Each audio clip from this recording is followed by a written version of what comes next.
tentang hal itu. Jadi Fia ini menanyakan tentang makna fab'asu ahadakum biwariqikum. Warikun di situ. Warikun di dalam tafsir Jalalain dikatakan dibaca dengan apa tadi?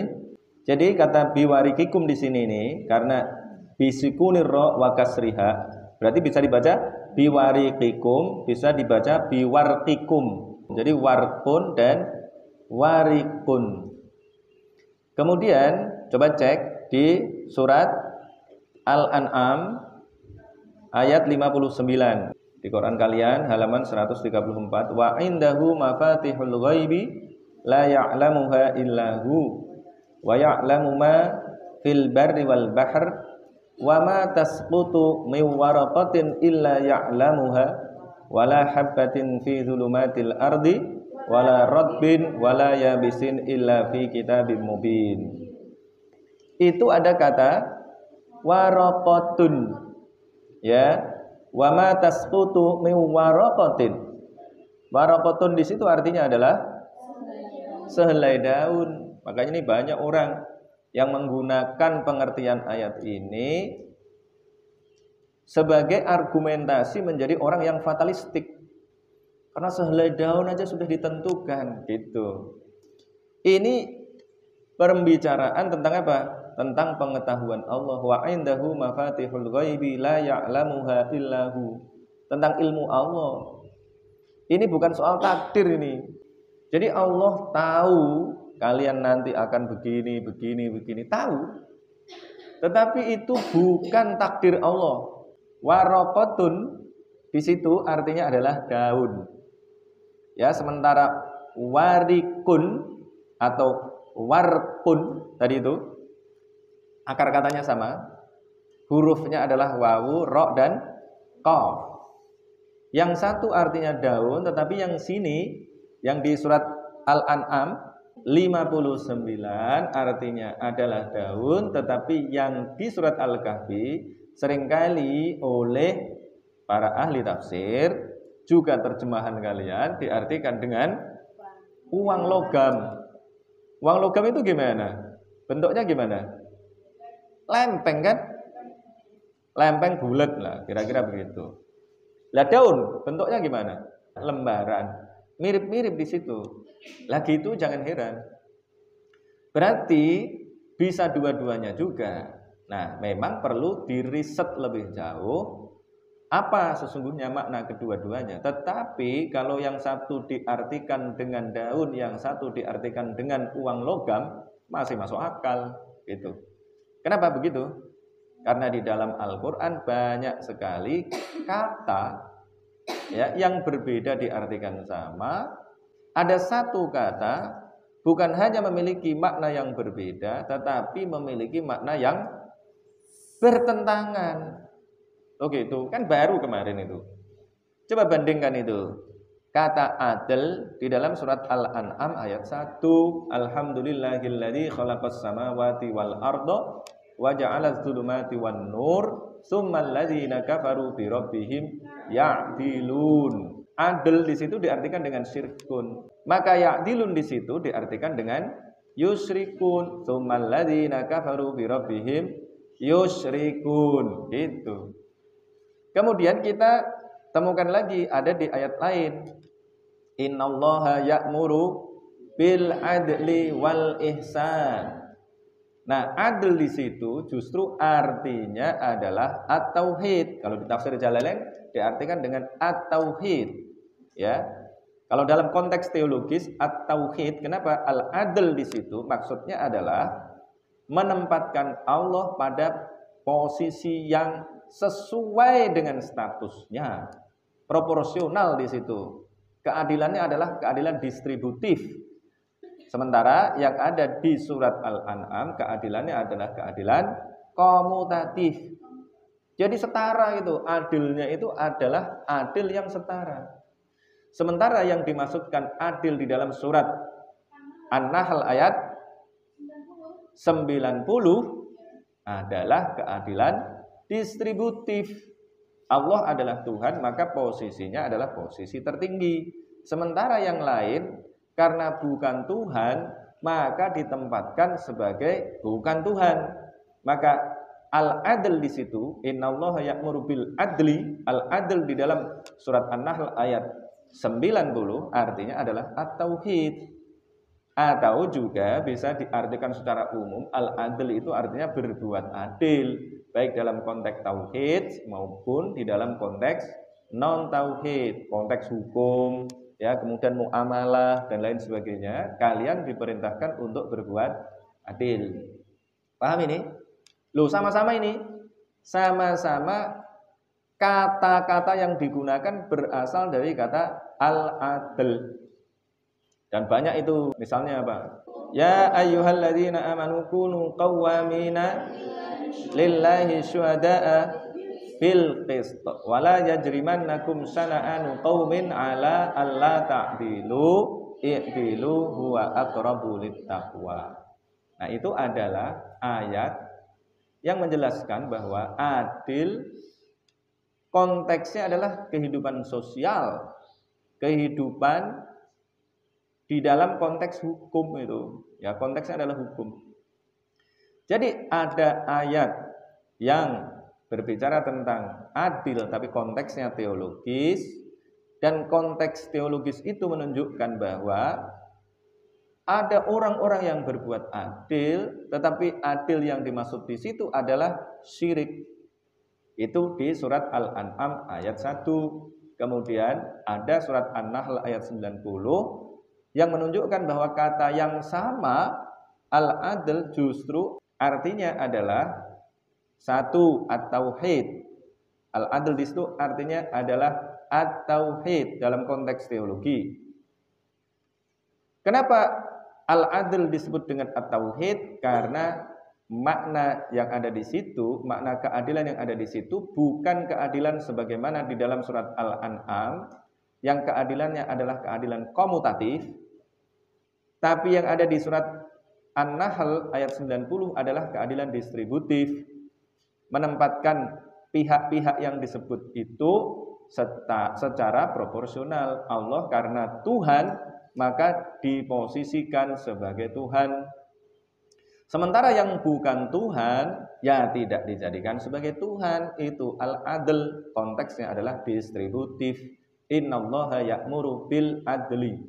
Nah, konteks tadi itu yang ada di An-Nahl ayat 90 bisa dimaknai, ya, al-adl bisa dimaknai sebagai kata yang diterapkan dalam makna kata yang dimaknai dalam konteks teologi, tetapi juga bisa di dalam konteks sosial, gitu, sosial bermasyarakat. Kalian diperintahkan untuk adil dalam konteks teologis, menempatkan Allah sebagai Allah dan yang bukan Allah sebagai bukan Allah. Kemudian yang kedua, kalian diperintahkan untuk berbuat adil. Adil kepada siapa? Kepada semua orang. Sebagaimana itu diperintahkan di dalam surat Al-Maidah ayat 8. Ya ayyuhalladzina amanu kunu qawwamina lillahi syuhada'a bil qist. Qist itu berasal dari bahasa Arab, ya, ini bahasa Arab. Al-qist itu adalah bahasa Arab, kemudian diserap ke dalam bahasa Inggris menjadi justice. Maka artinya juga keadilan itu. Kunu qawwamina lillahi syuhada'a bil qist wa la yajrimannakum shana'anu qaumin ala alla ta'dilu. Janganlah kebencianmu kepada satu kaum membuat kalian menjadi tidak adil. Jadi adilnya dalam konteks apa ini? Sosial ini, ya. Dalam konteks kehidupan kita bermasyarakat, menjalankan hukum di pengadilan, itu wala yajrimannakum shana'anu qaumin ala alla ta'dilu i'dilu huwa aqrabu littaqwa. Bertindak adillah kalian karena adil lebih dekat kepada takwa. Paham di sini? Nah, berarti kalau mengartikan wariqikum dengan warokun, gampang kan? Yang satu artinya daun, yang satu artinya adalah uang logam. Mau diartikan dua-duanya? Kalau ditemukan sejarahnya bisa? Ya bisa saja. Sekarang tinggal di riset. Apakah sudah pernah ada uang kertas sebelumnya? Bisa saja tadi karena sudah ada temuan bahwa uang kertas sudah ada di Cina sejak abad 1. Nah, sementara orang-orang Arab misalnya sudah kenal kertas apa belum ketika Al-Quran diturunkan? Loh sudah, ya kan? Lo coba cek di dalam Al-Quran kan ada kata kertas di situ. Walau nazzalna 'alaika kitaban fi qirtasin falamasuhu bi aydihim laqala alladziina kafaru in hadza illa sihrun mubin. Berarti pada saat Al-Quran diturunkan kertas sudah ada gitu, dan wacana tentang kertas itu sudah masuk di dalam budaya ya masyarakat Arab pada saat itu. Buktinya ada kata qirtas di situ. Ya, walau nazzalna 'alaika kitaban fi qirtasin itu. Berarti orang sana sudah ngerti bahwa ada kertas gitu. Kalau belum ngerti gimana mau mengatakan walau nazzalna 'alaika kitaban fi qirtas. Cuma kertas pada saat itu tentunya masih langka. Makanya kita beragama tidak bisa hanya dengan dalil tok ya, masih kurang. Dalil itu adalah dasarnya, tetapi untuk bisa memahami dalil itu kita membutuhkan data. Maka sekali lagi kita harus beriman, harus memahami Al-Quran ini sebagai dalil yang kita pahami dengan menggunakan data-data. Dengan menggunakan data, karena data itu sudah jamak. Dengan menggunakan data. Persoalannya apa tadi?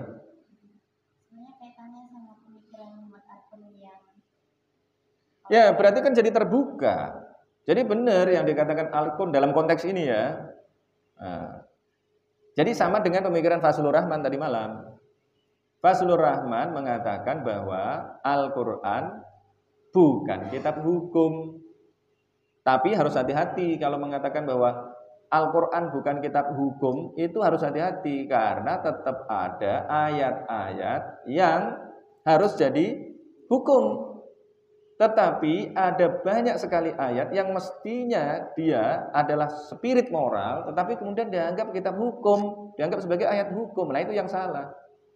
Ya, seperti ayat tentang perbudakan, ayat tentang sebagian ayat tentang perempuan. Nanti kalau saya katakan semuanya nanti masalah lagi nanti.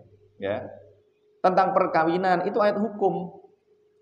Tetapi ayat tentang posisi perempuan itu ayat apa? Spirit moral, bukan ayat hukum. Kalau mau melakukan hubungan seksual harus nikah, loh gitu. Itu hukum. Tetapi kalau perempuan melakukan sesuatu itu bukan hukum. Kalau dulu yang cari uang adalah laki-laki atau dulu perempuan dijadikan sebagai properti, sekarang perempuan masih jadi properti, nah itu sudah ketinggalan zaman.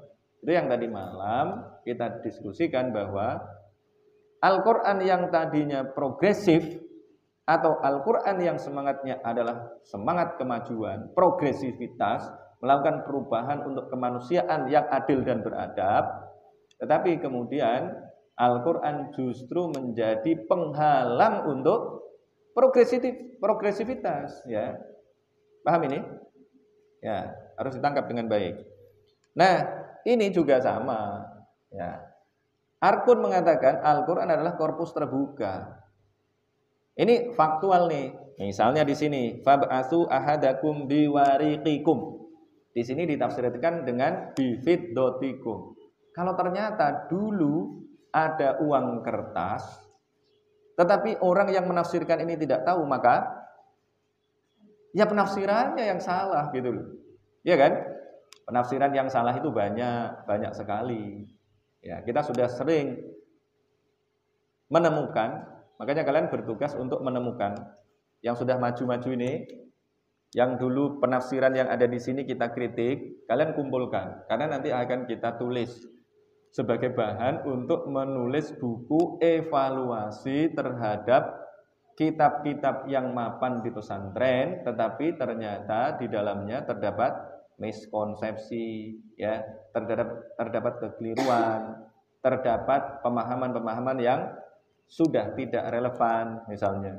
Tetapi sekarang masih digunakan terus.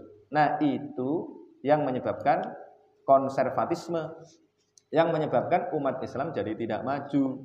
Itu yang menyebabkan siapa? Allamah Iqbal mengkritik bahwa umat Islam ini sudah 500 tahun tidak berpikir. Nah, maka ya kita harus mulai. Kalian ini sebagai aktivis mahasiswa yang memiliki kesempatan untuk berpikir. Ya intinya kalian memiliki waktu luang untuk berpikir, untuk membaca. Nah, kemudian memiliki kemampuan untuk menulis, kalian nulis. Kalian konstruksikan itu pemikiran-pemikiran yang berbasis kepada Al-Qur'an dan hadis. Yang namanya mengubah cara berpikir itu pasti ada risikonya. Risikonya adalah tidak diterima atau bahkan dimusuhi oleh orang-orang yang berpikir konservatif gitu. Menganggap bahwa agama ini adalah sesuatu yang mati gitu. Padahal ada hal-hal yang bersifat doktrin, ada banyak hal yang tadi itu isinya adalah semangat moral untuk melakukan perubahan. Nah, celakanya adalah banyak ayat yang isinya adalah semangat moral untuk melakukan perubahan, tetapi dianggap sebagai ayat hukum. Kalau ayat hukum kan fix itu, pasti. Mulai dari yang pada zaman Rasulullah, ya, mulai dari zaman Rasulullah sampai sekarang, sampai masa yang akan datang harus sama. Nah itu celaka kalau sudah begitu. Maka kalian tidak akan pernah menemukan Islam masa depan, ya. Tidak akan pernah menemukan umat Islam di masa yang akan datang melampaui umat Islam di masa lalu. Nah, kalau sudah begitu ya sudah pasti ketinggalan.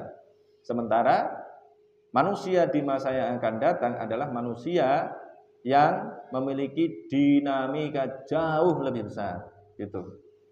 Karena ini kalau kalian baca buku-buku sains modern, kalian baca buku sains dan teknologi, terjadi revolusi di dalam sains dan teknologi itu kapan?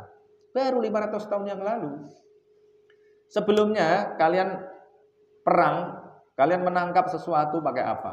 Pakai alat-alat tradisional. Perang pakai panah, pakai tombak gitu. Lalu kalau sekarang perang pakai apa? Perang pakai senjata nuklir. Ya, hulu ledaknya ya itu. Wah, itu luar biasa itu. Ya, nuklir yang ada di mana? Di Indonesia ini bisa bisa menarget di luar benua, ya kan? Di luar benua sana, ya. Dari benua Asia ke benua Eropa, ya, atau sebaliknya. Loh, kalau dulu mungkin nggak itu?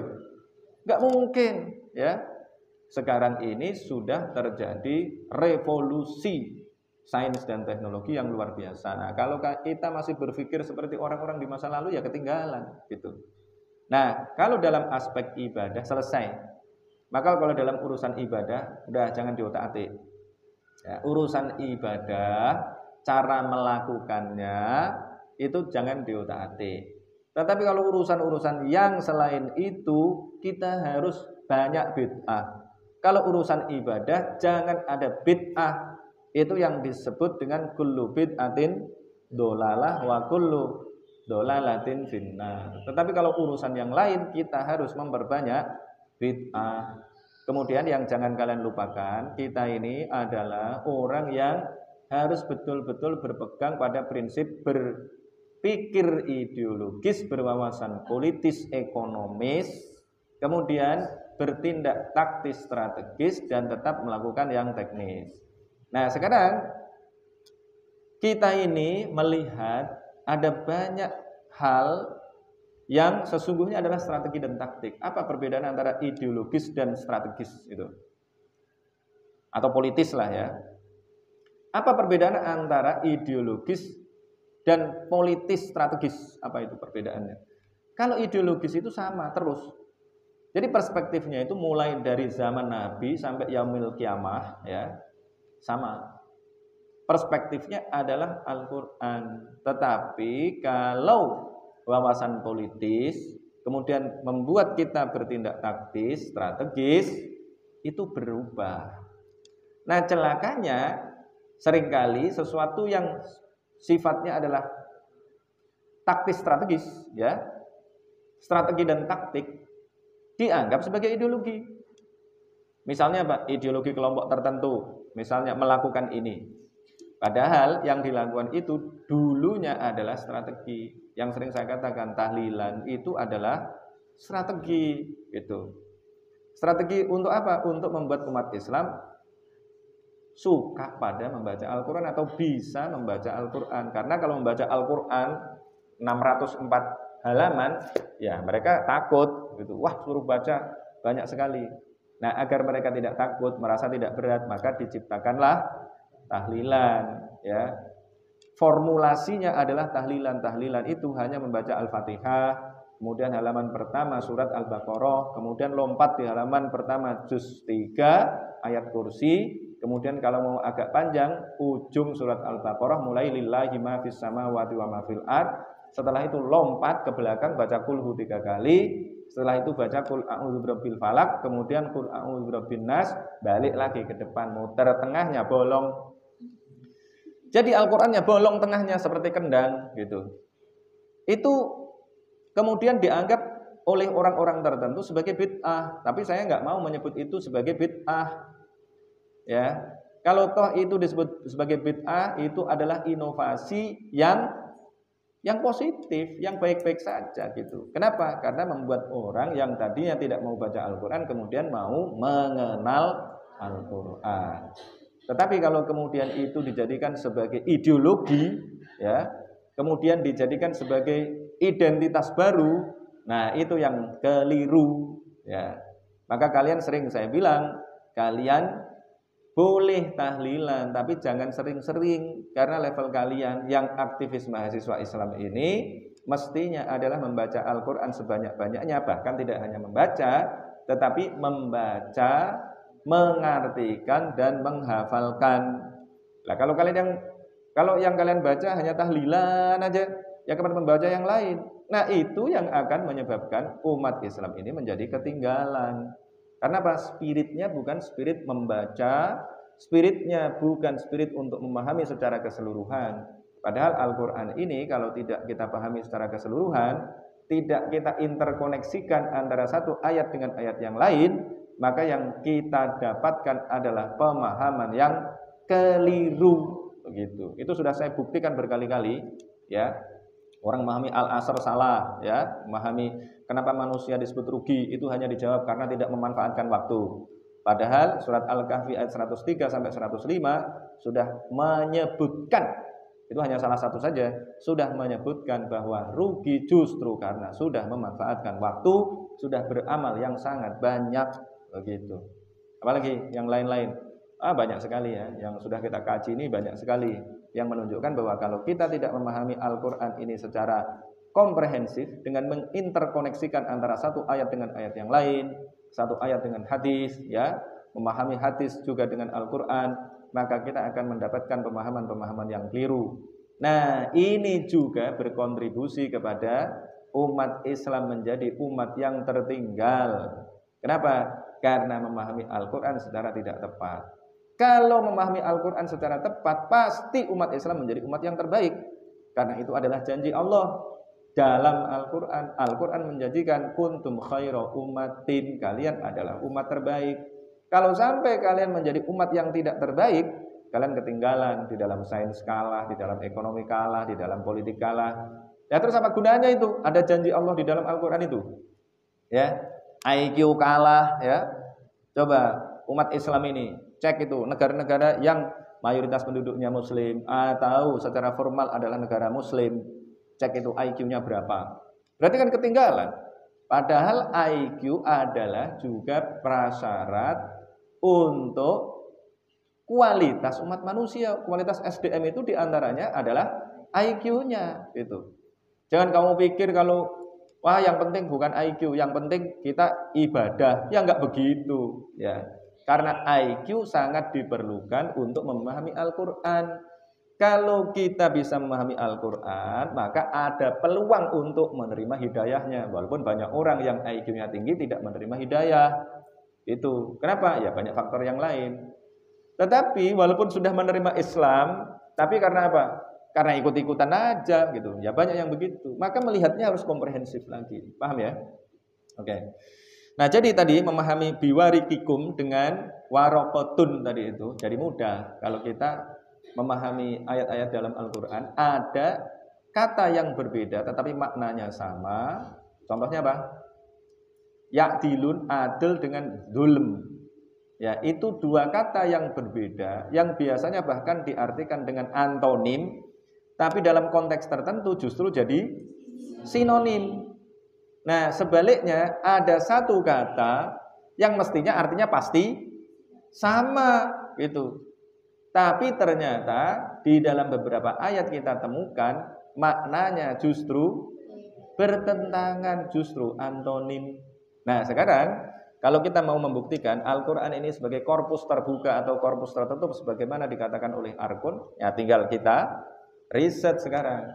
Berarti warikikum tadi itu, berarti warikun itu artinya juga bisa sama dengan warokun atau warokotun. Sebagaimana di dalam surat Al-An'am ayat 59. Bisa sama, tergantung risetnya. Nah, itu mestinya menjadikan kita menjadi terdorong ya, menjadikan kita terdorong untuk melakukan riset. Oh, ternyata sudah ada ya pada abad ke-1 Masehi sudah ada apa? Sudah ada uang kertas. Nah, sementara Ashabul Kahfi ini hidup pada abad keberapa? Pada abad ketiga. Di situ disebut dengan fab'atsu ahadakum biwariqikum. Tetapi logikanya gimana? Kalau Al-Qur'an mengatakan bahwa mereka hidup di dalam gua selama walabitsu fi kahfihim salasami'atin sinina wasdadu tis'a. Mereka hidup di dalam gua dalam keadaan tidur selama 309 tahun, kira-kira itu uang kertas atau uang logam? Uang logam jadinya. Begitu. Dari logika saja kita sudah bisa mengambil simpulan, ya simpulan sementara tentu saja. Tetap harus dilakukan riset gitu sebaiknya, ya. Yang melakukan riset siapa? Yang melakukan riset ya terserah, kalian mau melakukan riset ya bagus ya, asal punya duitnya aja. Riset itu kan butuh duit ya. Itu. Berarti apa? Biwarikikum, warikun di situ artinya kertas atau logam? Logam artinya. Lebih masuk akal. Karena kalau kertas gimana? Kertas usia 309 tahun itu gimana ceritanya? Ya dimakan rayap di situ, ya kan? Dimakan rayap, diapain gitu, menjadi lapuk misalnya. Ya. Tetapi nanti masih ada argumentasi lainnya. Karena sekarang sudah dibahas itu. Kenapa kok Ashabul Kahfi itu di dalam gua tidak badannya nggak rusak gitu. Gimana ceritanya? Nah, kemudian dijelaskan. Di situ terjadi ada ini suhunya dan lain sebagainya itu. Ya, kita nggak ngerti lah ya, karena bukan disiplin ilmu kita. Nah, nggak boleh ngomong banyak-banyak. Nah, kalau kita ngomong banyak-banyak di situ malah salah ya. Kita ini kalau tidak punya disiplin ilmunya secara spesifik, maka kita harus berkolaborasi dengan orang-orang yang memiliki disiplin ilmu yang spesifik. Itu yang disebut dengan ijtihad jama'i namanya. Ya, jangan sok tahu. Ya. Oke, tapi dari sini tadi itu fab'atsu biwarikikum, kira-kira pikiran awam biwarikikum itu apa? Logam. Yang paling mungkin, kemungkinan yang paling besar itu adalah uang logam. Nah, kemungkinan kedua masih terbuka karena juga digunakan di ayat yang lain. Kata yang berakar dari huruf yang sama, yang dibentuk dari huruf yang sama, wawu, ro dan qaf, wawu, ro dan qaf itu membentuk kata warokun atau warokotun. Yang satu dibaca warikun, yang satu dibaca warokun atau warokotun. Yang warikun artinya adalah uang logam, perak. Yang satu warokun artinya adalah parokun artinya adalah daun. Ya kalau daun ya mirip-mirip dengan kertas, ya kan? Ya kalau yang satu artinya adalah logam, yang satu ya bisa. Kemudian kalau menggunakan tadi seperti daun itu ya kertas berarti. Berarti dua-duanya mungkin, ya. Tinggal dicari faktanya. Itu kan sama dengan ada orang mengatakan, "Oh, di sana ada kecelakaan, yang satu mati." gitu.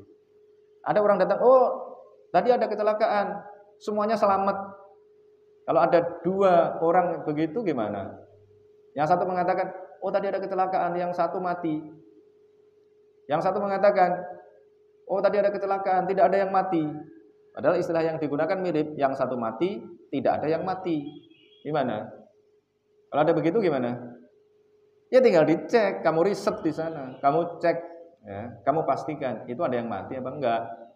Nah, kalau kalian sudah datang, kemudian kalian melihat secara langsung, nah itu menjadi dasar keilmuan kita, itu menjadi pengetahuan kita. Paham ya?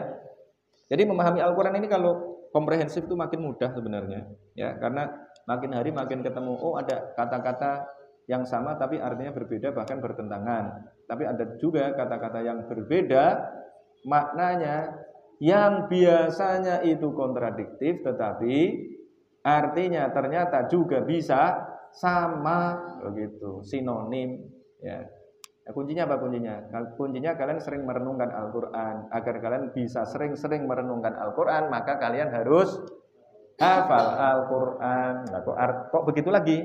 Ya memang begitu. Kalau nggak begitu ya nggak bisa. Oke, cukup dulu. Tolong segera dibicarakan nih, Nilna, ya. Yang sudah cukup dulu. Assalamualaikum warahmatullahi wabarakatuh.